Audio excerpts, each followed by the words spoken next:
Calls of the day now. We'll start with GE HealthCare. Steph, it was downgraded to sell. This is from UBS. They say margin disappointments are coming. Target cuts to 66 from 86. They call the risk reward unappealing in the near term. They say guidance is going to be tough to deliver. Orders, comps, and pricing are 2024 headwinds. Margin delays ahead. It's one of your biggest positions. Yeah, it's done well year to date. It's up 26%. This analyst had a neutral on it all the way up. That being said, it is down 16% from its high, so it has sold off. I think on these concerns, I think on the margin concerns for sure, but I think they're taking market share. I think the medium to long term, I think you're going to see mid-single-digit total revenue growth, EBIT margin expansion in the upper teens. So does this analyst, by the way. When I was reading the note, it didn't really read that negative. It reads more negative in the immediate term, near term. Yeah, what they say in the midterm. Yeah, well, they're listening to Siemens, and Siemens is talking about a slowing in China. It's entirely possible. I think GE HealthCare has taken share from Siemens in China. So I think the evaluation is attractive. I like spins. This is a spinoff from GE. Spins work because all the management, they really are dedicated to investing in the company, R&D, and providing growth, which is underappreciated when you're part of a conglomerate like it was. So I like this very much long term. If it sells off more, I'll buy more. Oh, okay. Back to healthcare real quick with you, Joe. The ones you own, Merck, Bristol, and Pfizer? Well, no, Merck, Bristol, and Pfizer are three names where I think investors need to be focused on in 2024. If you think you're going to get that rotation into healthcare itself, the name that we own is Eli Lilly.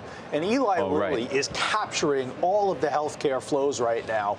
Bristol, Pfizer, Merck, they are trading at the lower end of their 52-week range. Merck is actually a name that I own for quite some time that I sold out. The thing is, like the weight loss drug phenomenon is why. But here is why I think this is so critical to isolate on those three names in Lilly itself. Because if, in fact, the fever breaks surrounding the weight loss, surrounding Ozempic, what you will see is capital flows very quickly go into those three names. Why is it going to break? I think J&J too, to be honest with you. That stock has been a dud. J&J, you can include J&J in that conversation, but understand you're getting rewarded in a large cap healthcare name, Eli Lilly, to the degree of which you haven't been able to get rewarded this year in its entirety from the overall sector. You're getting rewarded almost with biotech type returns. So that's where all the capital is right now resting.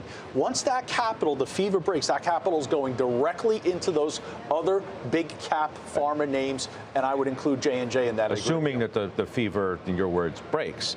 If you only have a certain percentage of your portfolio to allocate towards healthcare, you're going to go where the hot money is. You're going to go where the momentum is. And a classic example of that, I am right now specifically in Eli Lilly, but I am sure fevers tend to generally break at some point. I'm sure 2024 we'll be sitting here on the desk and we'll be talking about the fever breaking surrounding the weight loss drugs. And at that point, you'll see these other names will benefit from it. All right, Steph, McDonald's reiterated buy, BTIG. That's ahead of the investor day next Wednesday.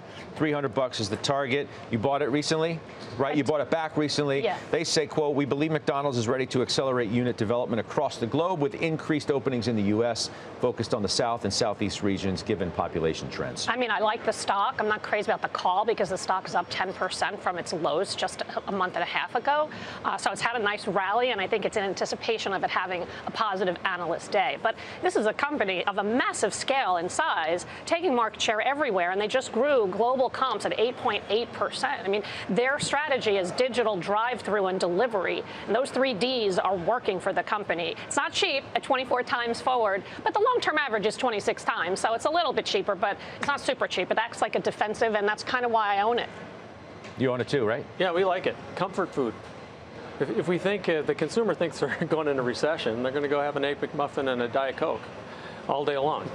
Versus, we really like some other names in That's restaurants. how deep the analysis goes? I mean, you know how deep that goes? That's the fundamental analysis? Like no, we own it in our value portfolio. We've owned it for a year. We were wrong for a while, and the stock has been underperforming. But this is just one of these names in the restaurant industry I think you want to own. Okay, what about Old Dominion, Joe? That downgraded today to hold from buy at Deutsche.